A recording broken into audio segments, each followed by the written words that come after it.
Well, hello, ladies and gentlemen of the Kill Squad Freak Show. Here we are on Wednesday, September 14th, recording our very first podcast. And with me is my co host, William Jerome. Good evening, everyone. So, Good morning. good morning to some. And look, as you guys know, we've been turning out the content, whether it was Sleepy Dad videos or weekly power rankings or Sure. or the annual VNet reports. Content's been heavy, but we thought this would be something to put it all together for you. So we're excited, and yeah, it's our first one. We're figuring it out. Look, there was an era back, I want to say it was the 010 to 015 era. There's a tremendous amount of videos, a lot of comedy.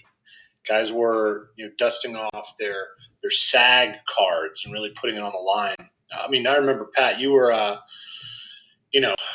what was it? No fucking tuxedos. We had No Tuxedos was the Ted Mavroganis diss track. Ours was my the gosh. Greg and I. What was the track? It was Content, though. it was content. Content. It was not my Greg, best. Commissioner, he was trying to record, I think, once a week rankings. Yeah. Yes. Yeah, that lasted about 2 weeks. Josh was pretty active in Barcelona. Must have been lonely out there, only hanging out with Colin B. I get it. Make videos. That's what lonely chicks do. I think, but hey, Internet. I will say this. Marty did a great job, and he would do the homepage. So I think the point is, it's a new day, it's a new era, it's a new banner, and it's a new season. And here we are trying to get the excitement, get the engagement up, and just deliver quality content.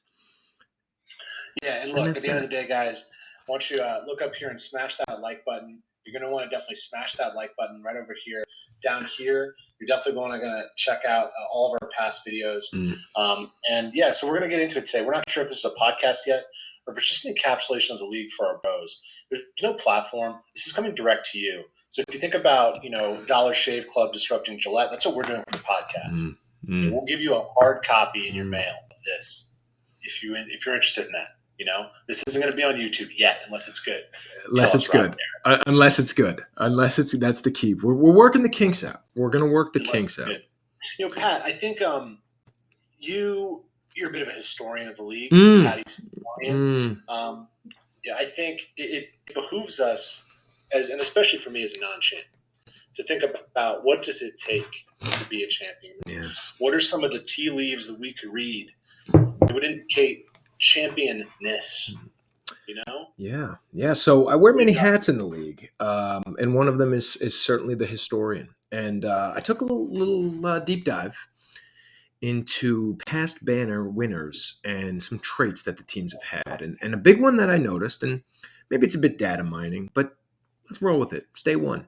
5 of the last 11 banner winners have had, so about 45% of the last, about 50. I don't like to count technically the 2020 year. I give Schwartz all the credit for winning the banner, but that was kind of a weird year in terms of COVID. Guys were missing. The entire Broncos quarterback room didn't get to dress. So it's a bit of an outlier. So I think we're looking, if we discount a COVID season, 5 of the last 10 have carried either the offensive player of the year or the NFL MVP. So that was Cooper Kupp last year with Derek Spinner. 2019, Lamar's MVP for Greg. Todd Gurley, Offensive Player of the Year 2017 for Dima. Aaron Rodgers, MVP in 2014 for myself. And 2011, Drew Brees for Offensive Player of the Year. So I refer to it as the modern draft era, when we have the auction draft. So in the modern draft era, discounting 2020, 50% of the teams who've won the banner have a player that checks those boxes. It's a little bit convoluted, but I think you understand what I'm saying. So when I look at the teams this year, I say, who has that absolute superstar potential, and whose teams maybe after a tough week one have a lot of hope because they just have that absolute workhorse fantasy-wise, whether it's MVP or offensive player, to get them that banner. So we'll start with that. I think Pat's Facts is off to a hot start, if I do say so myself. It is. And I mean, if you think about MVPs. Let's start with the reigning MVP, right? Aaron Rodgers. I've heard of him. Vaccine denier. Guy who's going to put up a tremendous amount of points. And right now, he's rostered on the, in my opinion, the worst team in the league, right? I agree. So let's look down that roster. It's probably not going to be Aaron this year as the MVP, but is Darren Waller going to walk away with the MVP? I mean, big new contract, loves heroin and fentanyl potentially. Lives in Las Vegas now. You got to think about who's going to step up. And I actually think that in this era of the haves and the have-nots, it's pretty easy to kind of point to this. I mean, Josh Allen looks like he's incredible. Mahomes looks like he's incredible again. And my third choice would be Patrick Mahomes. That would be the big three. Nothing flashy. Two big-armed righties playing in the AFC. And I think everything you saw last week kind of proves that, right? Like everyone's like, "Oh, this Josh Allen, this offense, is it overrated? Is it just because I was a bit of a Josh Allen hater. I believe you look at that team last year; they played a lot of bad teams. AFC West, the Matt Ryan led Falcons, the Carson Wentz led Colts, and they beat them up. But when they played the good teams, Josh lost to the Bucs. He lost to the Chiefs in the playoffs. But I think this year they have the firepower, the consistency. And one of my favorite young coaches, Ken Dorsey, who replaces Brian DeBall as the offensive coordinator for former QB of the Miami Hurricanes, who lost to that Ohio State team. So Ken Dorsey and a bunch of gangsters like Willis McGahee, Jonathan Vilma, Santana Moss. Turn of millennium talent, Ken Dorsey. That's and now he's calling plays in Buffalo. What a success story, from being a 5-star recruit to then being drafted in the NFL to just like finally becoming a coach. What a tough road. All right, well, let's talk about and we'll get back to this, but I've done the power rankings now for a couple of years. 2 years? I don't know. 2 or 3. Feels like 3. Feels like 3. Someone did, and no one really gets to rebut, or at least not in an official form. And Pat, like we said before, Patty Smithsonian, a student of the game, a teacher of the game. Oh, yeah. I'd love for you to kind of look at this more from an academic perspective. Put on your professorial lens and tell us, am I wrong? Am I wrong to say that Dan, despite having the reigning MVP, despite having a guy who in his rookie year caught the most catches a rookie has ever caught in Jalen Waddle? So let's pick this apart. Am I wrong to say that Dan's the worst team, at least after week 1? Well, I look at the roster and I think there's it's a very Dan Schwartz team, right? He's got depth. He's got a little bit of redundancy. Very. Dan is who we thought he was. But I think what he put up a sub 90-ish week 1 performance and a loss to Gotti. Sub 90. That's right. Yeah, sub 90. So that's definitely not inspiring. I mean, 3.7 from a quarterback. You look at that and be like, when did he get hurt? When was he taken out? Agreed. That's a bad score. Agreed. And I would say his other big, we'll call heavy hitter, you're saying, is Darren Waller and Jalen Waddle. Waddle had to break a 40-yard touchdown to be. He did. We talked about it. I mean, this is a pretty thin pass catching rotation. I mean, but he does have Dalvino, who I believe is a 40-point every now and then guy. Is Dalvin the darling that he was like 3 years ago, though? And honestly, I don't remember facts like you. 3 years ago might have been the year he tore his ACL or some shit. But I believe that was when 2020 was the year Schwartz won it, and that was the year I believe Dalvin was his workhorse. So that familiarity, consistency, and roster having you fall in love with your guys. But is he one of the best? Because running backs fall off. I mean, Todd Gurley, you just mentioned it before, 2017, best player in the world. I remember. Ted would not trade me Todd Gurley. I was trying to offer him Alvin Kamara. He's like, I got to go talk to the small council. Let me go talk to the small council. Didn't make the trade. Neither of us won the championship. So what could have been? One of us could have won it had we made that trade. And he's out of the league. He's super out of the league. Yeah, he's a classic arthritis at 26 guy or 27 guy, which is just a weird. But anyway, I think. Is what I'm saying. Do you like what he's doing? He's got backups. He's got high-end talent, theoretically. He's got brand names. I would say if you're looking at a roster that has an architect of a team, could not be more opposite than myself. I am a very not depth guy, whatever that phrase is. I love superstar powers. You're a shallow guy. I'm as shallow as they come. And so I think if you're asking me, I understand what Dan's doing, but it is literally the exact opposite of what I'm trying to do as a Russ. So I would say, yeah, I think not to spend too much time on the 12th team, but I think Dan's got an uphill battle. He's got a long season ahead of him. I think he's got upside with Rodgers. I think Dalvin Cook is very good but in a pass first offense, and he's a little long in the tooth. Sure. Before we move on, do you have any concerns about the New Orleans offense? Is it a little too much gumbo in the boots? It's tricky. They're not shimmying properly. It's tricky because you get that away game against a division rival. You're never going to play your best football, right? Like I think you have a team who plans to play you twice a year. You're not getting a great look at how you're going to go against the other, 20 some odd teams that are out of your division. So the jury's still out. I like Olave. I like a healthy Michael Thomas, Kamara. They kind of looked good, right? So yeah, they got the win. You should feel pretty good if your Kamara didn't get hurt. They seem to be pretty okay on offense. Jameis is a goofball. We all love Jameis. We all love Jameis. If you're a GM and you have Geno Smith on your team and someone's like, hey, take Jameis. Forget all the weird stuff. Forget that he maybe raped somebody in a cab, or maybe that was the cab driver. I'm not sure. Bad guy at the end of the day. Bad guy. Anywho, but hilarious for an interview. A slinger. Yeah, a slinger. A goofball. A goofball.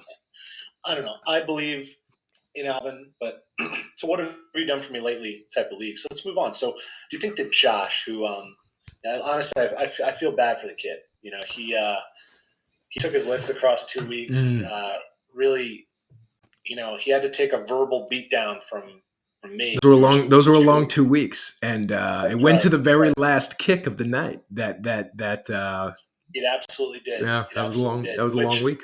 It was a little too close, hair on my chinny chin chin type of stuff. But at the end of the day, he's 11th in my eyes. And here's another guy who's got some name brand talent from last year.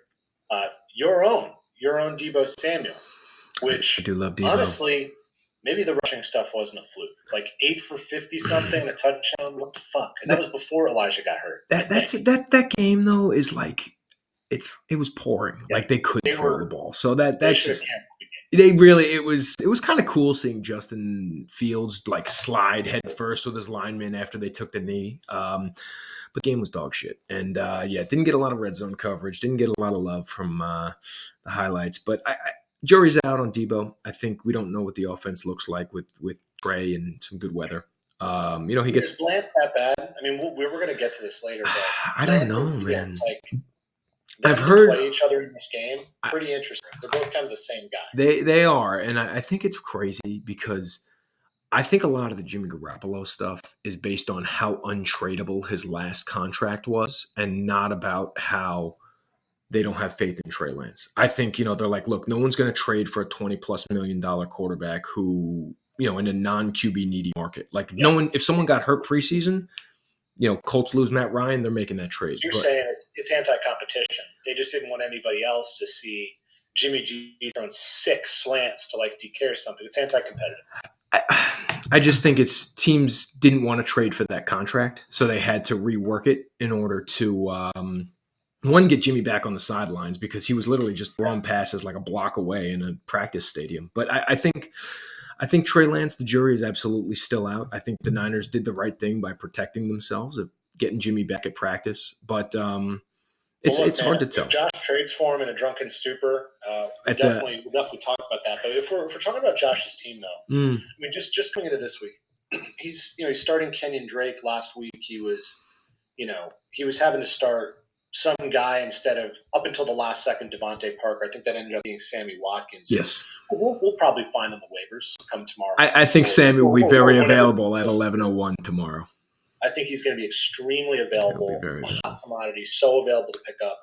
But I just think that Josh's team, and I said this on the rankings, I'm always confounded by Kirk Cousins. He's got the number 1 wide receiver. He's got Adam Thielen, who year in, year out, it's pretty solid, and then you've got Dalvin Cook, who's a top 10 RB, top 5 RB some years, and then it's Kirk Cousins, 23 points he got? Yeah, 23 flat. It's nice. He looked great. What? What happened? Okay, so here's my thing on this Minnesota Vikings team. This is a good football team because I will say that Packers defense is top 5, maybe top 2 in my opinion. I think they have all the elements. They have Devondre Campbell. Is that correct? I love that Packers defense and the way Kurt, looked. There's in my opinion there's 2 key elements to making a quarterback like a Jimmy Garoppolo, a Kirk Cousins, even a Mark Sanchez. Handsome in a Christian way. Handsome in a bad boy way. Handsome in a. All you got to do is establish the run game and protect the shit out of them. And the 2 tackles that I'm googling their names right now. Yeah, they got Darrisaw out of Virginia Tech, and their right tackle Brian O'Neill for the Vikings. There's like top 2.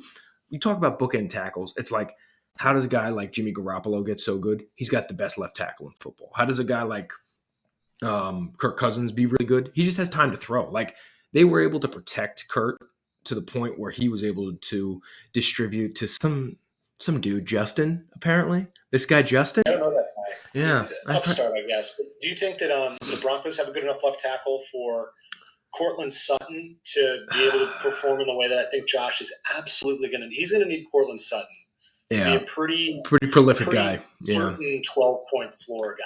So they got that Utah left tackle. I forget the kid brought his kid up to the draft. He literally shook Commissioner Goodell's hand. Oh, you're talking about Garrett Bowles. Garrett Bowles. Was like many. Yeah, he's still on the line. He's still there. I wouldn't say he's incredible. And you saw Russell didn't have a tremendous amount of time. Right.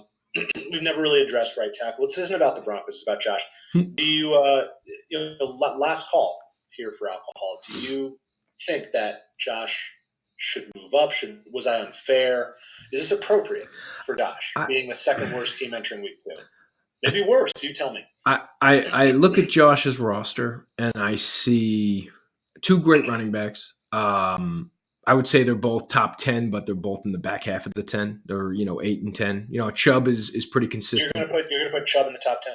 I'll put him at 10. That's incredibly bold for a bad player. I'll put Chubb at 10. I'll put Swift in the 6 to 8 range. That's very strong.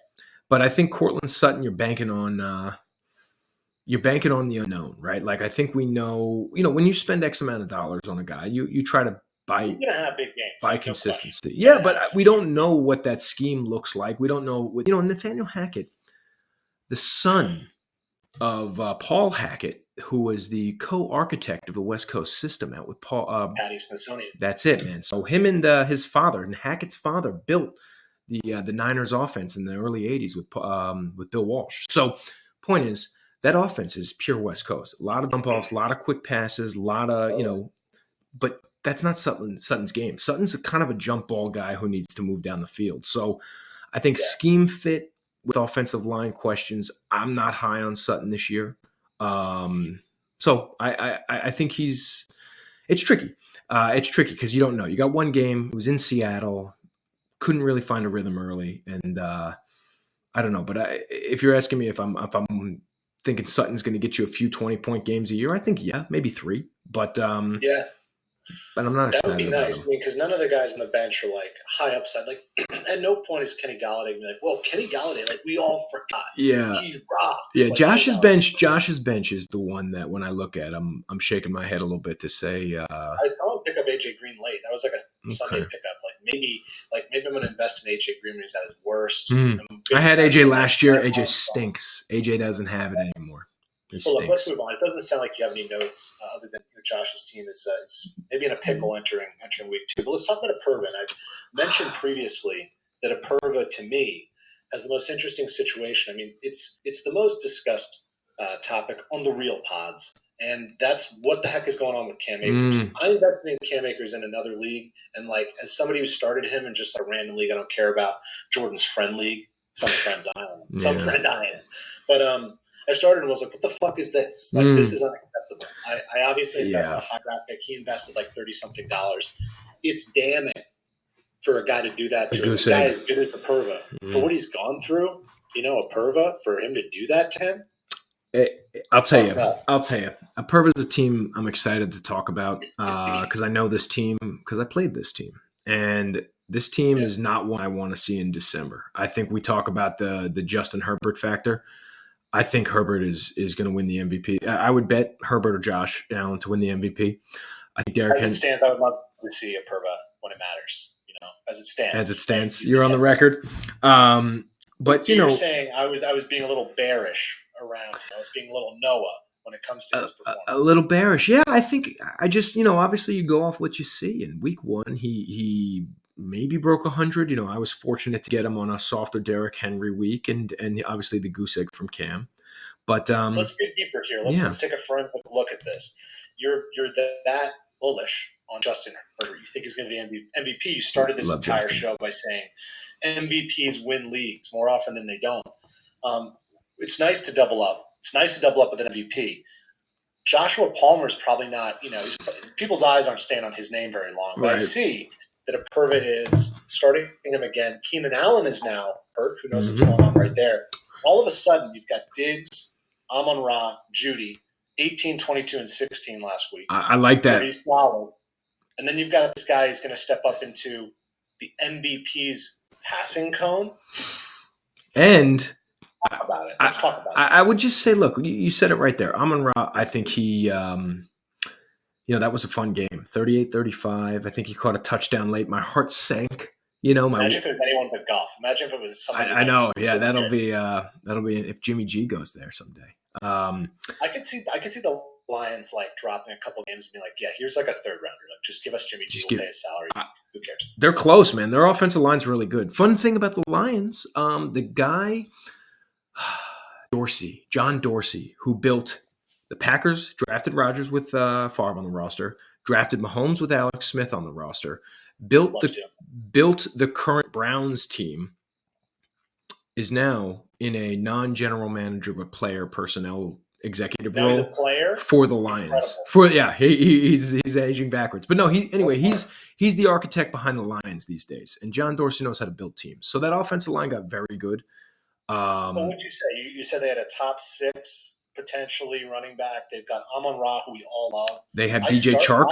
And Hopkins is not a great start, but he's pretty solid. Mm-hmm. He was drafted top 10 in his day. They have a guy coming back, also my guy, Jameson Williams. I've heard of him. Think could be an interesting player. Dude, he's so good. He's so good. Solid. Dude, Jameson Williams is so good. I'm so he's a guy. If he wasn't hurt, I think he was in play at top 5. He was so explosive. And he got hurt at the worst. He got hurt, I think, in the final 4 or maybe the Natty. Was it the championship? Yeah, and he had the longest road to recovery. He could have got hurt in week 1, and been in better shape. Yeah. But dude, then he wouldn't have had that collegiate glory though. Yeah. Wouldn't have got that Bamani. That's true. That Bama. What I'm saying is a Purva at 10. We're kind of going through this a little bit like molasses, but a Purva at 10. Right.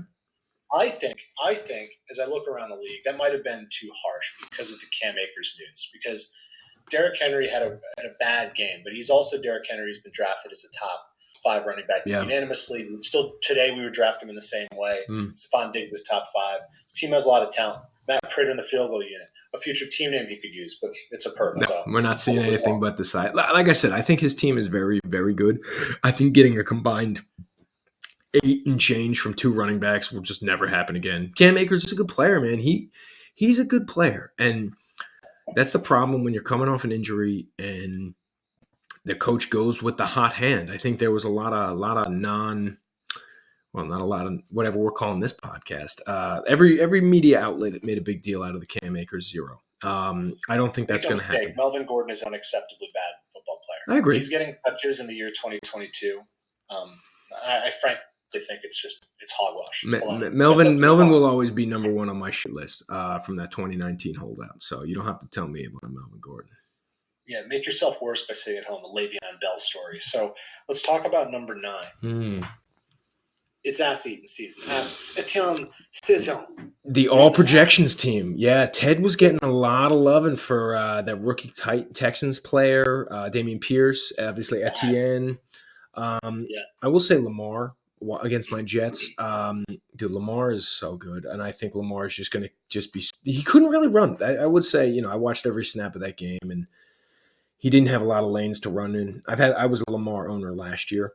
And dude, he's going to have so many 40-point games this year. I would bet AFC Ravens to take the AFC because they have a really good 22, 11 on both sides of the ball. They're a good team. Lamar has been pretty good for the entirety of his career from a fantasy perspective. 2019 banner winning quarterback for Greggy's team. Sure. Yeah, and he was, he had just put in a top 5 week in week 1. I mean, I'm looking at Ted's roster. Yeah, I was fluffing it coming into the start of the season. And I think that's like you said, it's a lot of projections. What do we think Damian Pierce is going to be? What do we think Travis is going to be? Ooh, Chase, new area, Darnell with Justin, more poised. Khalil, is he the goal line guy now? Devontae, things are open up with AJ there. Ooh, AJ's here. I like AJ, dude. I was so wrong about AJ Brown. He had like 140 yards? Like he was a monster. I was also wrong because I thought he was who I thought he was. That'll happen. So. That'll happen. No, I think Ted's team. He can't drop anybody. Ted can't drop anybody. He's got like too many like cool guys on his bench. Yeah. All of his guys would just be picked up right away, except for maybe Kadarius Toney. I think Ted's going to need. He's in danger of going 0-2, and I'll get to my historic data points on that in a little bit, but. Would you say too many cool guys and not enough impact players? Yeah, I mean, the Mark Andrews piece was great. I think we all really loved that at 28. But, I mean, I have my take on Mark Andrews is if you look at his numbers with Lamar and then from weeks 15 to 17 or 18 last year when they had backups, that's when Mark Andrews started getting his 20 to 30-point games. He had maybe 1 or 2 with Lamar, but when the backup was in last year, that's when you start to see the Andrews numbers really take off. So it'd be interesting to see if he comes back to earth this year with Lamar for the full season. That is a pat fact. And I got to say, coming into week 2, I mean, obviously A.J. Brown was incredible for him. Cooper Kupp was MVP caliber. Oh, I forgot he has Kupp. Oh, dude. Ted's going to be just fine. Cooper Kupp's the best. Cooper Kupp's great. Kupp's so good. Okay. I mean, Aperva has an unmistakable running back depth list of 1 running back, right? And, Ted's best running back right now, Cordero Patterson. Cordy P. How could you say anything otherwise? I think, he's got a better wide receiving core than most teams. I mean, between those big 3. And with Lamar getting you a 30-plus point game every now and then, I think Ted's going to win a lot of games. I think Ted will be floating for that whatever. It's week 1, 1.5. He did get a fresh 3.6 from his 3 bench wide receivers in aggregate. So, whoa, that's all right. He can figure his bench out. But I would say Ted's team. If I'm any of these guys, they're too cool. So who's on his bench? So who are these non-droppable guys on Ted's bench? We're looking at Devontae Smith. He gets dropped. He's gonna get picked up. Come on. Yeah. Khalil Herbert. I could use Khalil Herbert right about now. A lot of guys could use Khalil Herbert. Perfect could use Khalil Herbert. Darnell Mooney, 1.3 in week 1. Plus, he's the number 1 guy on the Bears. He would not be dropped. Damian Pierce, you think he'd be dropped after 1 week? Possibly. Maybe if you're really savvy. Damian Pierce is really good. You're not going to drop him. Kadarius Toney. You're a Giants fan, so maybe you keep him, but maybe, right? He's the most trouble. Then Ramondre Stevenson, you're not going to drop him. I could use Ramondre, yeah. Exactly. Guys could use these guys, but they're also not like, if you're starting them, you're not like. You know what? Maybe Ted just became an immediate trade candidate. He's a classic. I'll take 2 of his for 1 of mine. If I need a little bit of depth, maybe it's a 1 for 2 type trade scenario for Ted. Yeah, Ted, I'll do. I mean, you only have Lamar. He's an Achilles away from end of season, so I could do a Dak. Name your price. All right, let's move on though, because I mean Ted's team. I think we actually do like it. Though his kicker's out for the week, so and it's a Thursday game. Shouldn't have said that. Thursday game. That means that Ted has to pick up a kicker tomorrow. That's who's getting dropped. Harry Butts. You hate to see that too, because he's like on a great offense. Dude, Eric Reed, there's like a thing on NFL.com who like they just mic'd him up for the game and he just so happened to step in as the kicker for Harry Butts. What an athlete, dude, this guy is. He just comes in, they're like, you know how many fucking guys missed extra points this weekend? Sure. And McPherson, the top kicker from last year, missed the game winner. And fucking and Reed comes in, ice water. He's better than as a free safety. Pretty cool. Pay your safeties. All right, well, let's move on, though, because now we're going to talk about Gotti's team. Gotti's team, luck personified. Hey, The opposite, 180 from last year's Rob I know experience. that I was gonna say that, man. He was an absolute, on the wrong end of it last year. A lot of points and just had to fight out those ugly That's right. wins. But Short stick all stars. I like to call them. that's Me and good. all my guys. The short stick all stars. But I'll tell you, I mean, he put in a really horrible performance, and I look at his team, I gaze upon his team, and we had just talked about teams that had Cooper Kupp. Mm. We just talked about a team that had Derrick Henry and Justin Herbert and Stephon Diggs. Schwartz's team has Kamara and Connor and the other guy whose name I'm forgetting, the other very Dalvin Cook and Aaron Rodgers, right? Josh has 2 top 10 running backs, like you say. This team has Christian McCaffrey, who, at his best, a top man. Yeah. We haven't seen it lately. Mm-hmm. And then beyond that, Ezekiel Elliott, Breece Hall, Brandon Cooks, Mike Williams, Marquise Brown. It is it's a vexing team because every now and then, you have to play a little contrarian, right? And I think a lot of those guys, everyone's down on. Zeke Elliott, no one wants to touch Zeke. Breece Hall, Jets aren't getting a lot of love in fantasy. Marquise Brown, maybe.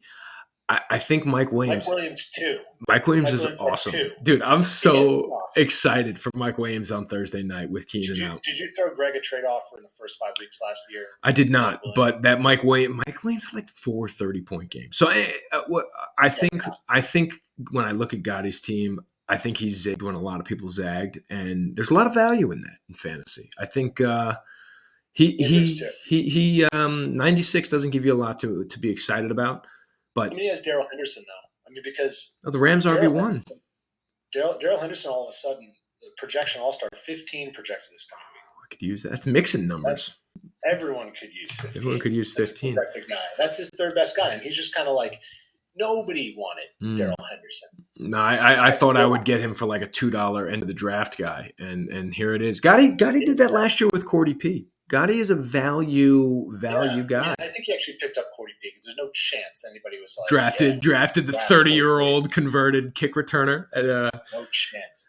He also had Julio Jones had 10 points. That's kind of interesting. I didn't know he rostered Julio. Good for him. And he's got Chuba. Julio Jones had, I think, a carry last week. He's a dynamic future Hall of Famer, frankly. Dude, Julio. This team, I mean, Breece. I guess Breece caught a lot of catches. Zeke. The Cowboys look really. I don't know what's going to happen in Dallas. Yeah, I was going to bring that up later with Dima's team having CD. Dallas is dude. That team I thought was like going to be maybe a potential Super Bowl team. But they lost their left tackle. Now they lost Dak. Bro. I mean, Dak's on the block for anybody who's anyone who wants you guys watching this. Dak is available. But yeah, I guess in retrospect, I would move Rob's team down. Despite the win, it's kind of hard to rank them really low when they come home with a W. I'll say this, just as a quick caveat. The Arizona Cardinals, I'm so absolutely thrilled they're going to be on the midseason Hard Knocks because I have zero faith that Kingsbury will be there at the end of the season. I just think – bro, like we're watching like this great experiment of the NFL game just go completely fucking haywire this season. It's going to be the undersized mobile quarterback who played a spread offense in college at Oklahoma and Kyler mixed with the run and gun only offense but couldn't win any games with Patrick Mahomes, Kingsbury. And they're like, screw it. Let's just go all in on this Madden offense. And it was so fun for like 6 weeks last year. But people realize, like, if you just blitz Kyler and keep him, or at least just contain him in the pocket, he is a bottom 3 quarterback, and I stand by that take. Boom. Bottom three. Kyler is dog shit. Wow. I know that's harsh. Kyler, that's harsh. We got to move along. Let's talk about your team really quick because let's do it. Your team, after the draft, I think. It looked pretty bad. Not a lot of people like that squad. That's okay. No, not at draft time, but that's okay. Like I said, any team that has potentially the number 1 skill player, outfield player in the league in Justin Jefferson, doesn't really matter because 30 points. You got a puncher's chance with Justin. Go start 2 guys who suck because you can. Right. Because you have a guy who's that good. Right. Travis Kelce. No Tyreek Hill around to be snapping little boys' arms and being a bad guy. Ooh. Another bad guy alert. Well, if you want to look, we'll look it up. Look at what he did at Oklahoma State. Bad guy shit. Tyreek Hill? Yeah. Crimes? Bro, it's bad. He got kicked out for like beating the shit out of his pregnant girlfriend. Ugh. Real bad guy stuff, yeah. Whoever rosters that guy sucks, but we'll get to that. He's probably the worst guy in the league, yeah. Definitely the worst guy in the league. Joe Mixon, though, I mean, like, I've been a year over year Nixon. I've been a Joe Agnew hater in the sense that he gets hurt. The Bengals have before last year largely sucked. Mm-hmm. He was kind of touted as like his bell cow, but in reality, he was getting hurt. He had a couple like little Gio Bernard days. Yeah, you thought some other guys were going to take it. My take on Joe Mixon is very, very straightforward. They're a better team. Their offensive line got a lot better. They brought in Leo Collins from the Cowboys at right tackle. They brought in the center for the Buccaneers. So they got two really big additions. And Zach Taylor's running the Todd Gurley offense. He was the co-assistant coach with Sean McVay 2017, 2018. And that offense gets the ball to the running back in a variety of ways. And I just like that scheme with a better talented Bengals team. So I was high on Joe. I think 18 points with no touchdowns is encouraging in week one. Steelers have a good defense. More than encouraging. Yeah. That's so incredible. When I think of how good, remember how fucking good Todd Gurley was in 2017? Like, Dima beat me in the playoffs with him, and Gurley may have had a 50-point game against the Seahawks. It was nightmare fuel. So anyway, I just like the scheme fit. What happens when a team, when they get close, you're like, just give it to your running back. It's not hard. Yeah, it's like, don't get bored doing what works. And Zach Taylor, he does what works. So let's outside of the big money guys, we're pretty weak. With the exception of Jarek. Hunter. So here's my take on Hunter. I think people over whatever. Oh no, they didn't overrate him. They just said, and I'm wrong after week one, where they said, "Oh man, too many mouths to feed. His target share is going to go down." He got 6 targets, 3 catches, and a tackle.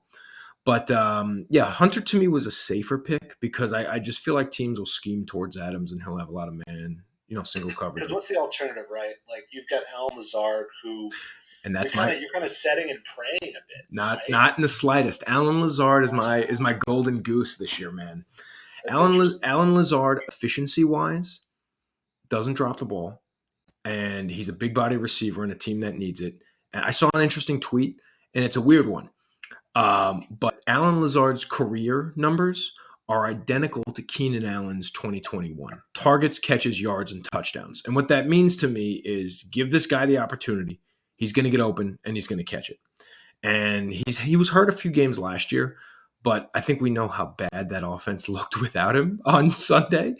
And I just think Lazard, like, he's not the most talented guy, but Rodgers, I think at this point in his career, just needs guys to fucking be where he needs them to be and have the ability to catch the ball. And that's why I like him. Right. Well, that's Patty facts, guys. He's going to remember a stat and a fact. He's going to give it to you within the context of the conversation. So there it is. Let's actually really quickly before we move on, kind of balance this team against their purpose. There's a lot of similarities here in that there literally is no second running back. Both of you guys have what you call top 10 running backs, Mixon, Henry. Both of you guys have white, California, Los Angeles-based quarterbacks, Matt Stafford, Justin Herbert. You both have a top 5 wide receiver, Diggs, Jefferson. And you have a more than competent second pass catcher. You have Kelsey, a little bit better than Amon-Ra. And then you guys have kind of like peripheral guesses, let's say. Yeah, as of week one, yeah. I prefer this team a little bit better. I thought I was going to lose. I can't until I figure out what I do with RB2. It's nice. It really, you got to, like I said, you said it before. Justin Jefferson will get you 30. You could win a week with 34. So, why start James Cook this week? He looked good. Yeah, James Cook was tough. But I think McKinnon has value as passing down back. He got a ton of snaps. Pacheco played late because it was a blowout. But I think in a shootout with the Chargers. Trap, by the way. Rutgers owner in a Perva. He's got Pacheco off a hot week. It's a total garbage time. Give him a start. Yeah, but like I said, I see value in McKissick this week. I made I'm such a chump. I Kiss it. benched You don't have him. Gainwell. You don't even have him, dude. Jarek McKinnon. Jeez, whatever. One of the JD. Unbelievable. Dude, no one knows on your team after week. Let's move on. Let's move on to my team because I think everyone probably loves my team. You know, my team is kind of similar to Schwartz's team in a way that he's got Amari Cooper on his squad. Right? I'm not saying DK Metcalf is Amari Cooper, but these are two guys where like you take these receivers, you put them on like the Chargers, you know, you put them on like Green Bay, they're going to be fucking awesome. But they're just in these like weird situations with these career back quarterbacks who kind of stink. Yeah, Jacoby Brissett and Geno Smith are kind of pretty similar to me. I'm not saying, look, I have to rely on DK more than he does Amari, but other than that, though, I think my team is pretty neat, to be honest. Pretty neat. And I think that the Russell Wilson 20.3, which looked bad, by the way. I didn't think it looked good. And I thought that some of his passes were coming out kind of like too lofted, and I was like, what's going on here exactly? But I do think that Denver's going to turn around, or Hackett is going to get the whack it real soon. Because that opener in his head, that's a bummer, man. Yeah, that's a bummer to lose like that. I think the full takeaway was like, you doofus, what were you thinking? You absolutely. That was tough to watch. And if you watch the Manning cast, that was made you feel even worse because Peyton and Eli are they shed all over him. So I will say this about your boy: you're going to play in the conference where the games are going to be in the 50s weekly, and it's going to be scored, catch up. And I think the way Kyler kind of had a 24-point performance against the Chiefs, I think you're looking at a safe 20 every week in division games from Russell. I mean, he's a really good quarterback. You got good weapons, and he's going to throw the ball a ton to Javonte. So sure. I think you're a safe floor weekly with Russ. Russ isn't coming out and getting you 5 like Rodgers or Stafford this week. I also think he's going to get more comfortable with guys and maybe run for more than 2 yards. That was weird. Yeah, he's playing a little hero ball. He got out of the pocket and was like, let me just retreat and scamper around. Let me cook.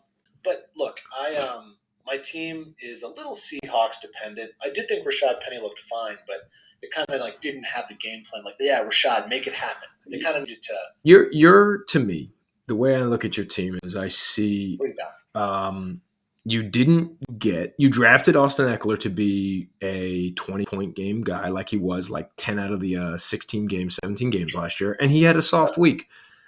You're getting yeah, dude. You're gonna have a fun night tomorrow night. Like he's gonna ball tomorrow. I think Austin Eckler will not have to against Kansas City. He's gonna catch a ton of. He's gonna catch 9 balls. He's gonna get like 17 carries. So I think your team, you got an Evans touchdown. That's great. I think he's pretty touchdown dependent production wise. But the good news is you're coming off He'll get a 10 to 12 target game. Yeah, I think so. He's not catching 60-yard balls down the field anymore, but I think he'll get you maybe 6 catches for like 72 yards, and you're hoping for a touchy. Speaking of that, I would like to see DK. Why not? Right? You said Geno Smith can throw a little. The 10-yard out. If that was the entire playbook, he'd be a first ballot Hall of Famer. No one throws it with the anticipation and timing and speed that. It's like Favre back there. He's the best. You just need DK not to get the Pat Surtain Jr. shadow the whole game. He got the clamps. Surtain was getting fouls called on him. He was up in his grill the whole time. Getting fouls. They threw him on the flats like 4 times, and he had like nowhere to go. So no, it was the Broncos having that one thing about their defense. It was solid, but they fucking got shredded out everywhere else. It was interesting. He was like tossing around like he's Mahomes. But the first half, the second half, they shut him out. The first half was just a good game plan. But either way, I think for you need your team right now. Your team right now, you need 40 to 50 points from both your running backs. And if one of those guys doesn't do it for you, like Eckler did last week, you're going to have a lower score. I think this week, man, I think you'll be just fine. Who did the Broncos have to bounce back against? Is it a divisional game? We're going against Houston. Bro. At home, so it's the home opener against a butt team. You want to hear a great gambling stat? Please, Patty facts. The home opener for the Broncos, I believe they've covered in 8 of the last 10 because the teams are just 1, not in midseason shape yet, and 2, not ready for the altitude. So Broncos home openers are a nice cover if you need a bet. So I think fade Nico Collins. All right, fade him. I just think you'll be yeah, I think, dude. I think you're in. And who do you play this week? You have I've got Schwartz. So yeah. But look, it's a trap game. He's got 3 RB1s who are trying to do a little bit better. You've got Aaron and Deese. He's got Chicago. He's got Chicago at home after a loss. That may be a bloodbath. He loves beating up on him, but look, let's not discount the fact that T.J. Hawkinson's probably good for 2 touchdowns this week. Roquan Jizz is good for 2 touchdowns. Let's move on from my team. Yeah, and let's talk about Greg's team real quick. And again, this is our first show, our inaugural show. So remember, smash that like button over here. Over here, you're going to want to click over here to watch all of our videos. And you can subscribe to Pat's cooking channel, Cooking Tree Tavern Pizzas, and having my dad cook you turkey sandwiches over here. Smash that. There you go. So I think Greg's team, look, they had a really good week. And I don't think anybody was super high on his team. No one was expecting 17 from Miles Sanders and 30, the best running back day from Saquon Barkley. This guy loves Penn State. He loves Tom Brady. He's an easy book to read, but it performs. Yeah, Greg's team. Good for Greg because Michael Pittman is awesome. I think that was a guy I looked at for my Kelsey dollar bucket. And how much did he go for? 39-ish. That's 39. You're right. Nailed it. Money. Nailed it. I did Mike Evans for 36. I look back, I'm like 36. Yeah, that kind of that range of like you. TPR guy would have been nice, So I think, look, Michael Pittman is so good, and I know Frank Reich loved him at a USC. They got Matt Ryan, who can surely put up those. Maybe Greg isn't a Julio Jones fan like we thought he was. Maybe he's just a Matt Ryan receiver number 1 fan. Because Greg's in a similar bucket to Ted, though. He can't drop anybody. Yeah, he's got J.K. Dobbins, Michael Thomas, Ayuk, Damian Harris, Goddard, Jahan Dotson.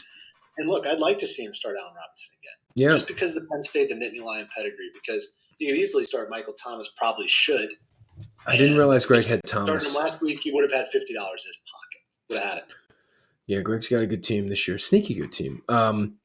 Yeah, I mean, Tom. This could change in an instant. Saquon could absolutely suck. Miles Sanders could revert to being Miles Sanders. I agree, but I think he's got J.K. The thing, and Greg knows this.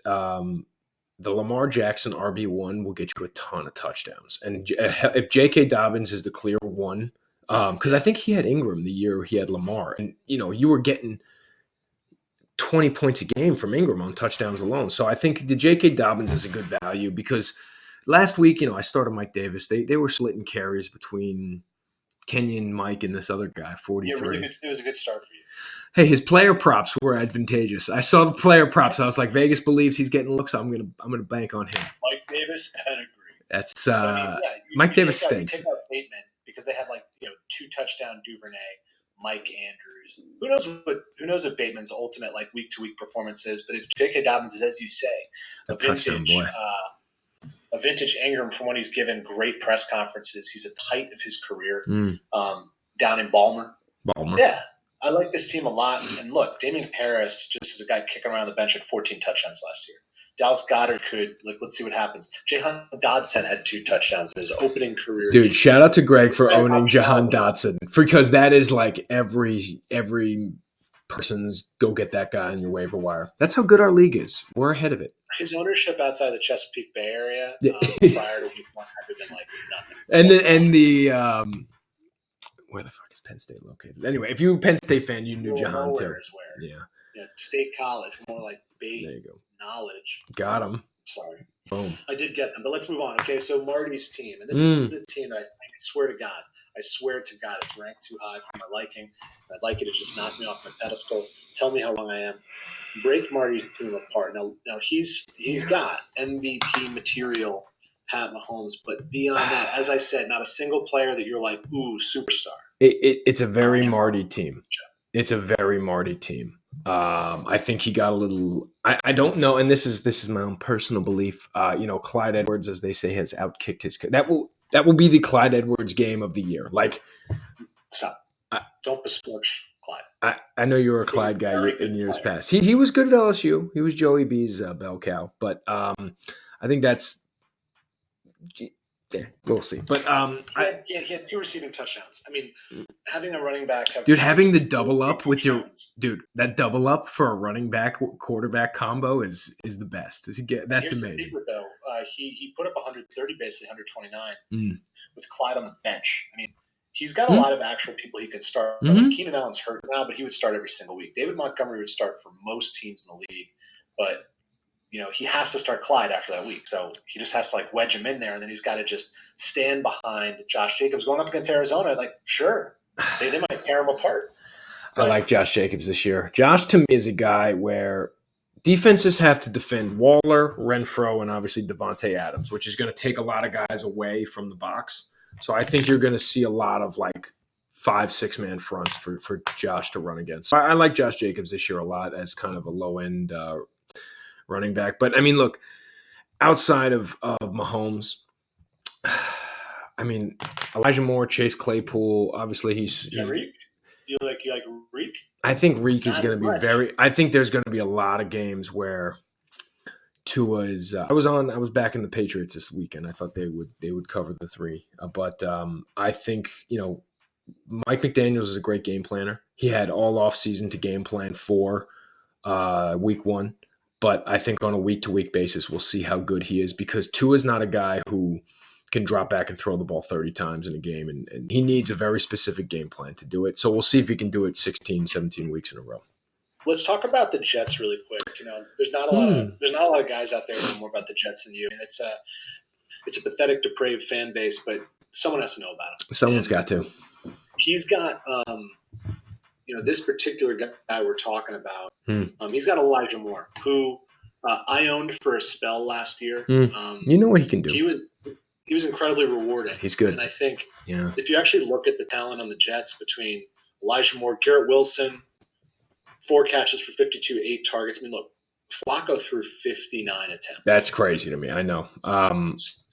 So are they going to do that again? Is that going to happen again? So here's the thing. Here is the Jets thing. I would bet the Ravens to win the AFC. I would, as a team, like I said, they have a phenomenal. So anyway, it's a really tough opponent for the Jets to come out because that defense is very good. They have Marcus Peters, they have Marlon Humphrey, they have Calais Campbell, they have Patrick Queen. They have a lot of, I think, guys who will be first-team Pro Bowl defensive players this year. And we couldn't run the ball, so you got to throw, obviously. But I think these target numbers are absolutely insane. Well, you throw the ball 59 times. We don't have a deep receiving core. Everyone's getting 10 targets when you throw 50-plus times. Michael got 9 each. Elijah got 7. He was the wide receiver 3, and then Garrett had 8, and Corey Davis had 10 targets for 6 and 77. He's on the waiver wire, and everyone's like, Jet. Corey's got the drops, man. He had a big drop on a third down early. But I will say this about Elijah Moore. This is a very lofty comparison, and it's more about his playing. Jerry Rice? No, it's Antonio Brown. Okay. I think he is a very 5'10", but plays a lot larger. Can play slot, can play outside. I think he's a poor man's Antonio Brown, and I'm not. I'll stand by that. It's just hard because we've drafted a lot better, man. We have a better team, but we are the most snake bitten quarterback franchise there is, and there's some franchises, the Packers, the fucking Chargers, who get to go from Drew Brees to Phillip Rivers to now Justin Herbert, Alex Smith to Mahomes. There's certain teams that just revolve through it, and we can't hit a quarterback in 20 years. So I think I don't believe Zach will be there. Joe Flacco doesn't want to fucking be there. It's watching him throw the ball is like me, I don't know, what the comparison is. He just actively has the Jay Cutler, let's just get this shit over with. And he's an unhappy employee. I remember when he was on the Broncos, he was an absolute patch quarterback, and he's like, why are they saying that they're investing in all these quarterbacks? Joe Flacco sucks. Joe Flacco sucks. So anyway, I would say this. As a Jet fan, Elijah Moore, talent-wise, I would say in 2 years will be our best player and be a top 10 receiver in the league. And that's bullish, but I think talent-wise, he's really, really good. Wow.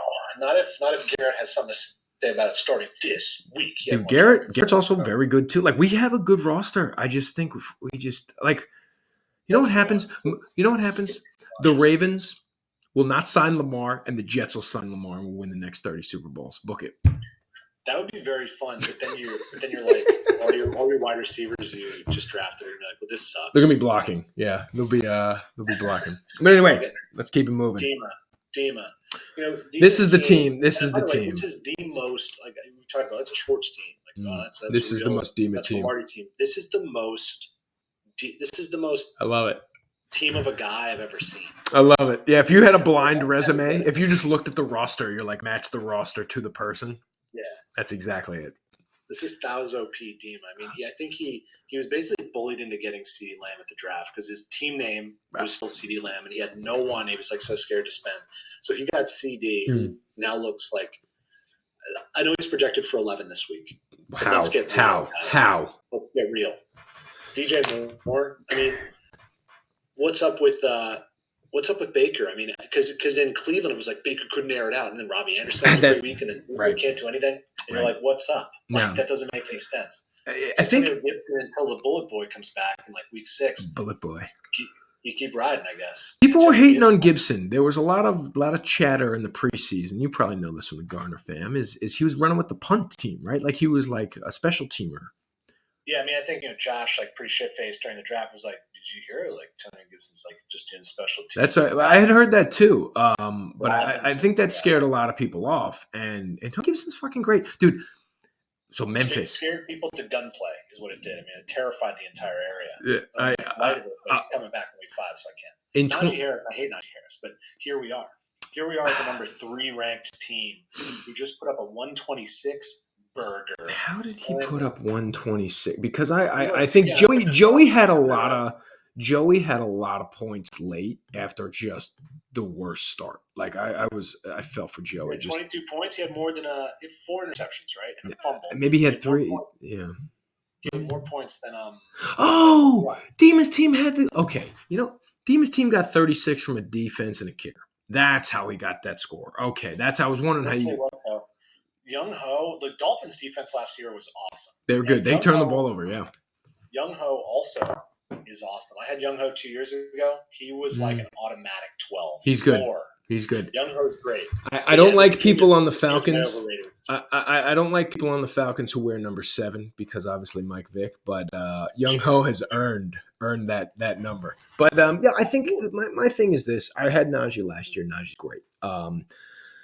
So I'm never going to besmirch Najee. I love Joe Burrow. So Dima's team is a team after my own heart. But I will say, and I'll bang the table on this, CeeDee Lamb is the number 1 most overrated player in the league. If you look at his numbers last year, even everyone will say, well, Dalton Schultz played better, and you had obviously that other guy who's now in Cleveland, Mark Cooper. But if you're a fucking good player, like you make the most of your targets, you demand the football, like you get open enough where the quarterback throws you the ball. And aside from the Patriots game last year, CD was single digits and like pathetically so. So anyway, I'm just anti-CD Lamb. Do you think that Dima goes galaxy brain, as they say on the internet, and starts Jarvis Landry over CD Lamb? I don't, but I do like Jarvis a lot. I think Jarvis back in his hometown. Bad move. I mean, Jarvis is getting a pill toss, and they're coming up against Tampa Bay. Tampa Bay is going to block the box. You're going to get a lot of flats action, a lot of slant stuff. Jarvis had 14 last week. Jarvis had 14. Wow. Yeah, 9 targets, bunch of receptions, bunch of yards. And then you're looking at CD getting Cooper rush tosses. It's a Dalton Schultz game. Also, love Gabe Davis because I'm watching that game. That was the other one I was so fun. Like he's like you're gonna watch him. He's kind of like Marquise Brown in his rookie year. Like yes, like every time he's running, you're like he's gonna find him, and he's gonna have some bad games though. Who? Gabe? Gabe. Yeah. I was a Gabe Davis owner last year, and then he got fucking COVID in the playoffs. Oh, jerk. And mask up, I guess. You know, dude, I just got my boot today. Did you? I'm sore. I'm not boosted yet. But I like Gabe Davis a lot. That to me, so I saw some like report earlier in like, when I was doing my fantasy research that over the last few years, 2 wide receivers on the same team have both found their way into the top 10, like Higgins and Jamar last year. And I think this year it's absolutely Diggs and Davis. So obviously why we love Josh Allen. But I when I watch Gabe Davis play, I'm like, he reminds me of Mike Evans, like number 13, long, powerful guy. And Gabe Davis is awesome. So I think CD got a good one there. I think he got a real good one there, but CD stinks.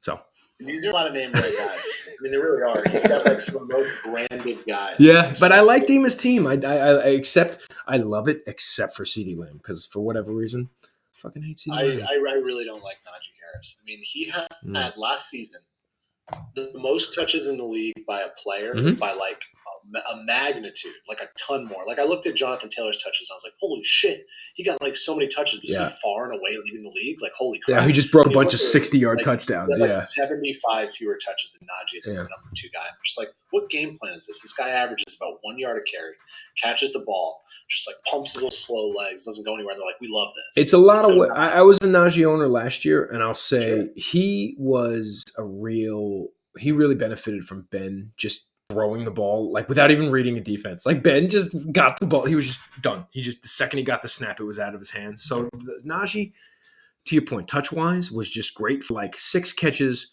12 yards, and like a late touchdown. And Najee was great. I loved owning Najee last year. Let's move on though, because we're really, I mean, just to kind of we're power rankings, and that's it. We're only power rankings. We're only through segment 2 of 4.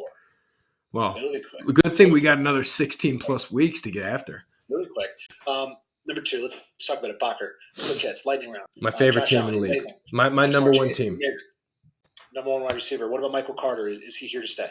Michael Carter, as LaFleur, our offensive coordinator, phrased it, he is the heartbeat of that offense. So just Javonte and Michael Carter were in the same backfield in UNC, and they should have won a national championship. Like, they're both so fucking talented in the NFL. Michael Carter, for him to say that, is that week 1 PR? Or is that straight from the heart? I think from the heart. I think when you watch him last year, he can catch the ball. He stinks in pass protection, but he can run between the tackles for a smaller guy. So I think Michael Carter's a guy I might look to trade for. Okay. I know Bacher. You're telegraphing your acquisition. You're like, I'd love to trade for all of your guys, Ted. Michael Carter's a guy I'm going to trade for. Hey, I'm a great trade partner. I'm very open about it. I let people know. Say, on draft night, we saw as the first pick off the board, AJ Bacher. Exactly. He sniped Dan's coveted man, AJ Dillon. And I actually thought going into the draft, and when you look at how everything turned out from a price perspective, Aaron Jones going for in the 50s, by the way. Did he really? He was that high. Wow. Yeah, which I think was like pedigree based. But I mean, you can't have Aaron Jones going for 50 flat when AJ Dillon is being drafted, not just by our league, but by any league. It's like, hey, probably like a startable guy every week. It was just like, it's a lot for Aaron Jones. Like, imagine you have Jamar Chase and Josh Allen. You didn't spend 50 on Aaron Jones, and you have AJ Dillon. I thought about that, man, because I was an AJ Dillon owner last year. You watch that guy play, and you know what? AJ can catch the ball so well for a dude built like a brick shit house. He really is. He's like Michael Turner. Remember Michael Turner? He was a Falcon and a Charger. He's like built the exact same way, but he can catch the ball like he's Darren Sproles. So an absolute menace. Yeah, I love Elijah AJ. Mitchell's on the IR. We should just have one IR slot, just like one. Let's put we'll vote it on next year. Wilson's a great pickup, man. Great pickup, prescient pickup, and I think I'm very interested to see what happens with that because Deebo Samuel is very effective on the ground, and they like giving it to him. Like, it's no question. You have Trey Lance, who in theory is like, okay, if he's having a good game, he should run for 60 yards, right, like 75 yards or something. And he's huge. He's got Josh Allen goal line potential. And then they've got this guy, very, very San Francisco 49ers, this guy Mason, who is like a deep, I think he might have been undrafted. He's like a 7th round guy, but he made the active roster, got touches over their 3rd rounder. Just a name to keep an eye on. Kyle Shanahan does weird stuff. Elijah Mitchell was a 6th rounder last year. And here we are oh no, he's hurt. I will say Bacher's in a good spot right now because you want a piece of the Niners offense when they're humming. And whether it's an RB or whatever it is, I like that his RB2, maybe 3, is a Niners running back. But to your point about the $50 for Aaron Jones, his team would be devastating if he just went with AJ Dillon, $50 somewhere else. So I think Bach's in good shape. Two guys, two $25 guys, then he doesn't have to start Marquez Valdez-Scantling. Because like I said, something happens to Jamar Chase. His pass catches are whatever we hope out of Kyle Pitts, the Sultan MVS. Is Olave going to find room in the Big Easy? Isaiah McKenzie, 2 catches for 19 yards and a touchdown is not like, ooh, That's nice, not great, sustainable, I know. great McKenzie stuff. But this is a good waiver week, so I think Bach may do some damage. I'm hoping to maybe see one of those running backs on the free agent report, and I'm about 11:01 tomorrow. But I think that he's going to drop Rashad White. Do you think you're just going to cherry pick Rashad White and just continue to build a stable of handcuffed Tampa Bay running backs? It's not going to happen. Hey, Mick World. Mick World, guys. Let's get to the final team, and it's Derek. And look, Derek, let's just really quickly take a couple steps back. Derek won the championship. He did. Donated the money to charity. No, he didn't donate all of it, did he? I don't know if he donated all of it, but even if he did, like, that's cool too. Yeah, I guess. I got bills, Derek. I got bills. He got a great job this year. In a clandestine manner, he started dating a girl. He didn't officially tell anybody her name. She's in the girls' league now. Is she also 1-0? I don't know. We're gonna have to find that out. Kept up. I'm not sure that Jordan even knows. The girls' league, it's going through a bit kind of a PR crisis. A lot of the ladies are having children. Yeah. Kristen's 0-1. That's all I know. She's not very good at it. But what I'm saying is, Derek has had a huge year in the fantasy realm, IRL. What a way to kick it off with just an absolute ass kicking and the 50 of his 04 classmate, Ted Mavroganis. Let's start at the top. Jalen Hurts is rad as a fantasy quarterback. He rocks. He does, as they say. He does. Not much more to say there. That's really it, dude. He's like, if he can start throwing the ball, man, I think, if those A.J. Brown touches turn into touchdowns, that it's even cooler. So he is super small passing cone, because he's seeing A.J. and like Devontae. Passing cone, nice. That's good. He's very tunnel vision. Yeah. But that's okay. That's okay. Javonte looks awesome. You got to think that Javonte. He had 14.3 in a game where you're like, give him more. And the fumble, right? And so, like, no touchdowns and a fumble. So, Javonte is going to be top 3. He had 10 or 11 catches, like, took home 10 or 11 catches. He's going to, like 11. You said, he's going to have 125, 130 catches this year. 200. He looks so much better. He's so good. Like, He's so good. It wasn't even a contest. Discarding guys. Is he that bad of a blocker? What's going on? I don't know. I think that just maybe a lot of coaches, and this, I was going to say this before, it's like week 1, they're like, it's a long season. I got 2 running backs. Let me not just give 40 touches to, a split backfield off the bat. I don't know. Unless you're Dick Vermeil up in Indianapolis, you're like, Jonathan Taylor, let's go. Playoffs? You're going to be playing in it. Let's talk about it. All right, there was a lot to unpack with that reference. You probably couldn't project Kareem Hunt to have 21, but I mean, like, what do you do? Passing, like getting a very solid amount of actual carries. Like, Kareem Hunt's really good. That was 2. He had a 2 touchdown game, and also that was Jim Mora Sr., not Dick Vermeil, who said playoffs. Fuck. Sorry about that. Got him. James Robinson looked good to start him. Deontay Johnson, he keeps investing in. I mean, honestly, he's a really talented guy. Deontay is much better than I thought. That one catch he had on the sideline was so sweet. And just to Derek's credit, he won a banner with Deontay last year, and to have a guy who's so like electric and fun to watch is just worth the premium to pay for. Like, it's just also really good. He was pretty good last year with like their situation. You got to think like, okay, they're gonna be a little bit better. Like, sure, yeah, Deontay is gonna have huge games this year, and he's got Devontae Adams. And look, my new favorite, Christian Kirk. I've heard of him.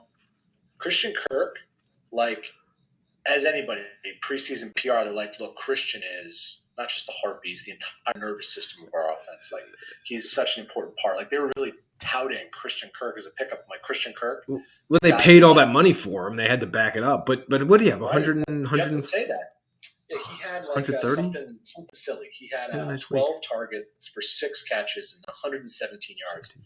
So that's a good start. Let's say he catches more balls, keeps the volume up, because what's Trevor going to do? I'll tell you. He's a small cone guy too. I'm not going to bet against Trevor Lawrence not being good. And if you have the number 1 receiver in an offense run by, Doug Peterson, who runs great offenses, I think that's I think that's a very savvy move by Derek. I think between Devontae, Deontay, Christian Kirk, Javonte, and obviously Jalen Hurts, like we just said, I mean, but him and Bakker are 1A and 1B. So I think they're both in good shape. I could see Javonte winning that Offensive Player of the Year. I could see Jalen Hurts winning MVP. They put up 38 points, and like that's pretty awesome. 38 points on the road. Javonte Offensive Player of the Year. I think. I mean, we'll see. It's exciting to hear you say that. Yeah, I think just from a numbers standpoint, Broncos country, let's ride.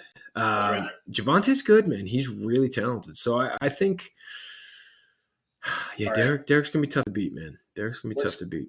Let's move it along really quick because everyone's heard us relitigate the thing they listened to yesterday, which I know we said we were going to talk about this for like 3 minutes and move on, but here we are an hour and a half later. All right, so let's continue on. Thanks for sticking with us. I hope this can be set up on the. I hope so, yeah. Or else you guys are going to be listening to this for 2 weeks. Quick waiver madness, right? So waiver madness. It's a big week. People have a lot of. Look, I'm not even going to try to like keep guys secret. It's pretty simple here. It's all about who is the most added guy. We have a late week, right? So everyone already knows who the top guys to add are. Like we add on Thursday. Most leagues add on Wednesday. So I didn't know that. Really? Yeah, man. All the stats who are like who's getting picked up. This is all codified. It's pretty accurate. So far and away, the hottest pick of the week is Curtis Samuel. Who needs him? Naturally. And you've got some guys, Bacher, myself, others, who could use some wide receiver depth, but who is he? Is he the third wide receiver but behind Scary Terry and Dodson? Jay Hunt, right? Is he kind of like a poor man's Debo? But Brian Robinson comes back. What happens? Very confusing. Very nice week one, though. 15.2. Pretty exciting. And then Carson Wentz. I mean, Washington just had a great week. So he's the top quarterback, 36 points last week. That would look handsome on your roster, I think, if you had that. I'll say this. I don't know why Derek Carr doesn't have his own right now. When I look at the waiver wire, I think this guy has Darren Waller. I said, Devontae Adams. He's got my boy Renfro. And they're going to be in a lot of high-scoring games. I don't know. You know why he's not owned? Do you know why?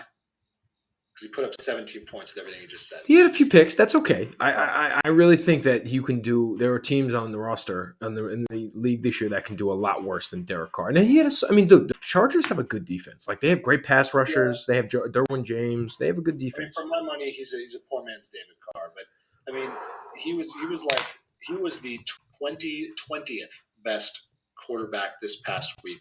I'm okay with that. Pretty low. Then that's a guy I'm buying. All right, I'm buying. There's a lot of number one guys available. Who wants Trey Lance? Derek Carr's about to be under center for me on that. The number one defense. It's got to be the Steelers, right? Is the Steelers, and they're going up against after week one the worst offense. Do you know who dropped? Wow. Do you know who dropped the Steelers on Thursday of last week? Was it Marty? It was me. Oh, wow. So that was a bummer. That's 25 points. They're projected every time they're going, like I said, against New England. And Mick Fitzpatrick, number one safety. Pick six will do that. Yeah. We're not going to get there, but just if we're talking about last, like who scored last, there's a lot of talent out there. Tons of talent. And Dontrell Hilliard. Who could use a kicker right now? Because I'm telling you, Jake Elliott. One guy, Ted. Yeah. Ted could use the kicker. He has to pick up a kicker. I hope he listens to this. Yeah. I hope he wakes up in time. Ted told me he has to take a business trip to a coal mine in southern Indiana. I hope that's not tomorrow. Because if he's left with Harrison Butker as an active player. Maybe he signs Eric Reed. Double up. Gets tackles and extra points. Maybe. Let's vote on that. Robbie Anderson's kicking around out there. Sterling Shepard's kicking around. DJ Shark's kicking around. Corey Davis, like I said. The top receiver on a potent 59 pass attempt. Mecole Hardman. Mecole is a guy we have a number one running back on the waivers. Hey, keep your voice down. Keep your voice down. You've got even Amon-Ra's brother Equanimeous. Equanimeous had a touchdown last week. We have Muth. I'm surprised I am surprised Greg Curtis does not own Pat Fryer-Muth. The Penn State great tight end on that Steelers team. He is a good player. The fantasy footballers, those guys. The Muth is Luth, of course. The Muth is Luth. You know Muth. Very, very reputable guy. But we're going to move it along because, like I said, we took 80 minutes talking about. I think we got about a solid 5 here. I think a 90-minute intro is fair. So what I'll say in the way to wrap this up is... Well, we're just getting started. That was just the intro. Oh, good. Okay, cool. Yeah, let me get a fresh brew, a cup of coffee, and we'll get moving here. Because we've got matchups, so we can kind of just talk about it really quickly. We're going to get into next week. It starts tomorrow. Week 2 starts. It does. Everything. How about this? Let me just say this: the studs and duds from this week. And if you own them or if you don't own them. I think stud, we'll talk Thursday's game. Mike Williams, can't wait to see him against this overrated Chiefs defense. I think when you have a good quarterback like Herbert, he's going to eat up that Chiefs defense live. They looked better because they played against Kyler, who's a moron. Mike Williams, book him for 25. North of 25. Wow. Yeah. North of 25. I think tomorrow night will be a fun game. The other studs I like this week, let me see here based on my notes. I have my Mike Williams breakout. I like Joe Burrow to be a little bit more balanced next week. So I'm fading Burrow a little bit. Juju Smith-Schuster / the other Marquez Valdez-Scantling, maybe Mecole Hardman. I think one of these guys is going to have like a 30-point game tomorrow. I don't know which one, but I think if you're willing to be risky, if you need a big upside guy, pick up Mecole this week. I think he's I think he's gonna go off. And then the other one I like is surprise, Cooper Kupp. I think the Falcons. I'm so excited to start Stafford. They're a 10-point favorite at home with a long week where McVay's got time to really marinate in that loss. 10 points. McVay scored 30 in the opener 5 of the last 6 years. He is gonna fucking go off. Are you saying Cooper Kupp's gonna have a good week? I'm saying he will be like crazy good. I'm saying like 40 burger good. Wow. I'm not saying – I'm going to say 2 touches, 200 yards, and like 12 catches. Whoa. I'm saying 40 burger because Allen Robinson will eat too, but I think it'll be a fun week for that Rams offense. I think you could do it, but, I mean, we're talking about real-life football right now. That's not what we play. We play fantasy football. Sorry. Who's winning the matchup between Marty and Ted, childhood friends? Went to Nigeria together. So, who do you think's winning this? So let me just say, and I should have Josh Allen, Lamar. I mean, this is a run-heavy quarterback matchup. I should have said this. That's a dangerous matchup because Cup Jamar. This is an electric matchup. In the last 10 years, we have had. It's Bacher and Ted. Yeah, I know. In the last, who's the 0? Oh, it's Greg Marty. So in the Greg Marty matchup, we have 2 teams facing 0-2. Now, in the last 10 years, 9 of the 10 teams who have won the banner were 1-1 or 2-0. Only one of those teams have dropped to 0-2 and won a banner. So it's almost a do or die week for the Joshes, for the Teds, for the Marty Gregs. So it adds a little bit of pressure to say, hey, are you going to buck the trend and go 0-2 and host the banner? Being that if you're 10%. Josh, you have to feel pretty good, though. You're going up against a team projected to barely squeak by with 112. We were supposed to put up 96 last week too. So, well, look at that. I mean, also you're looking at a Rob team projected to be Dima's team. Dima's got low projections. He's not projected to do much this week, and he's a guy who's a little bit overrated. Dima's a classic set his roster late guy, though, so I'm not gonna believe what I see until Sunday morning. Look at it right now. It's I believe it's his projection. It's his premium roster. It's as friendly as it can possibly be. Okay, well, I still say we don't know what Dima's doing until the last minute. He's a. You might be like, I'm cleaning my garage, forgot to internet bill or something, you know. But we got a. And my other big one. I'm sorry. My other big projection is Lamar playing Miami. I think Lamar is from Miami, and the last time he played the Dolphins, if I'm not mistaken, was a Thursday night game. He played very poorly last year. And 2 years ago, when he was announced a starter, he came out and dropped like a 40-point game. And I think Lamar, it's revenge game season for Lammy Jacks against Miami. He's a hometown kid coming home opener in Baltimore. I think Lamar has a really fun game against the Dolphins. Devil's advocate. He knows he's out of here in Baltimore. He doesn't care. He's back home. It's early in the season. Nothing matters. He's going to be partying. We're talking about 2 interceptions, 1 fumble. Tricky day for Lamar. Torn Achilles, and he becomes a Jet. Torn Achilles, shredded pec, eviscerated ab, blown. All the scary words. Eviscerated, blown. So anyway, we're doing what are you doing for the games this weekend? That's a really good question. Tomorrow, I'm going to be with my family, supporting them, preparing them dinner, make sure they're having another square meal, and they wash up and go to bed soundly and safely. Because I'm a father, I'm a family man. So I'll be at home tomorrow. Sunday, I'm not exactly sure. Okay. I haven't really gotten that far. But I'll tell you what. One day at a time. Jordan's at work all day Thursday, Friday. I'm taking some extra child duty, so we'll see. I mean, there's a chance I'm in the mix. Chance I'm active with whoever's in the New York Metro trying to chop it up. But look, I'll tell you guys something. This week's not going to matter because tomorrow Eckler's going to put up such an ungodly sum. It's one of those things. You see the running back on the goal line, give it to him. Give it to your best guy.